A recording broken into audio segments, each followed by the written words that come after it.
Hello mga ka-sweets! Today is Tuesday, November 11. So eto nga, busy nga tayo. Anong ginagawa ng mantika dyan? Hindi ko nilalagyan ng mantika ang leche flan ha. Anong ginagawa ng aking mantika sa table? So eto na nga, magka-caramelize nga lang muna tayo ng sugar bago tayo maglalagay ng ating mixture. Ayan, kapag pag may ano ba, nabubulol-bulol na naman ako, kaya ayaw ko talaga nagbo-voice over eh. Sasabihin ko sana, kapag nagka-caramelize ako ng sugar, eh malakas talaga yung apoy. Dati, mahina lang yung apoy na ginagamit ko, pero hindi pala siya maganda. Dapat pala malakas para mas maganda pagiging pagka-caramelize ng ating sugar. So, eto na nga, puno ang medium lanera. Ayan, ganyan lang. Hindi ko na siya tinatakal. Dati tinatakal ko siya 1 cup. So, parang mababa siya masyado. So, ang ginagawa ko, pinupuno ko na yung isang buong lanera. And dati, 5 lanera yung ginagawa ko. Ngayon, 4 na lang. So, ayan, lumiit ang tubo natin pero okay lang. Importante ay masayahan ng ating mga customers. Nakailang gawa na nga ako ng leche flan, hindi ko binavlog. Sabi ko, bakit nga ba hindi ko binavlog? Sayang naman, di ba? Pang content din ito. Ewan ko ba na bang klaseng content creator ako kapag ka napapagod na ako masyado. Talagang tinatamad na talaga ako mag-vlog. Pero sayang, di ba? Guys, ngayon ko lang na-realize, kailangan daw kapag content creator ka lahat ng kilos mo ay binavlog mo. Ayaw ko naman ng ganun.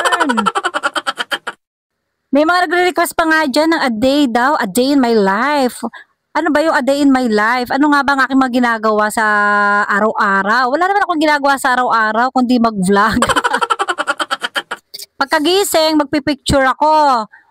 Tapos, maya-maya, mag-init ako ng tubig, magkakape kami. Magpipicture na naman kaming tatlo. Mamaya, i-edit ko naman siya kay AI, di ba? Kung saan-saan ko pa dadalhin yung aming mga picture. AI, pakidala kami sa isang restaurant, ganyan-ganyan. AI, dali mo naman kami sa coffee shop. AI, dali mo naman kami sa park. AI, dali mo naman kami sa hotel. Ganun. Ito lang nga, sinasalang na nga natin ang ating leche flan. So, ayan, Brain Marie siya. Nilalagyan din siya ng mainit na tubig. Hindi ko na siya nilalagyan ng, ng cover or ng foil. Kasi hindi naman niya nagtutubig dahil nga bake naman yan. At tapos, ito lang nga, habang nakasala nga yung ating leche flan, ay gumagawa naman ako ng yema sauce. Dahil gagawa naman tayo ngayon ng yema cake. Ayan. So, inahalo-halo-halo natin dyan. Medyo matagal talaga maghalo ng yema sauce, guys. Matagal.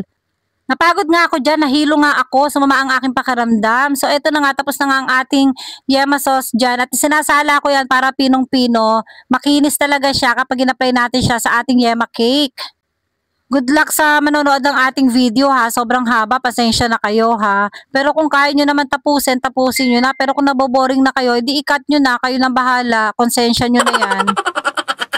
Ayan, pagkasala, lalagyan ko naman siya ngayon ng butter. Ayan, ng butter. Lalagyan natin siya ng butter. Halu-haluin lang hanggang matunaw si butter. Pag tunaw na yung butter, so ayan, kukovera na natin siya ng cling wrap. Ayan, i-rest lang natin siya ng mga ilang oras para mag-set.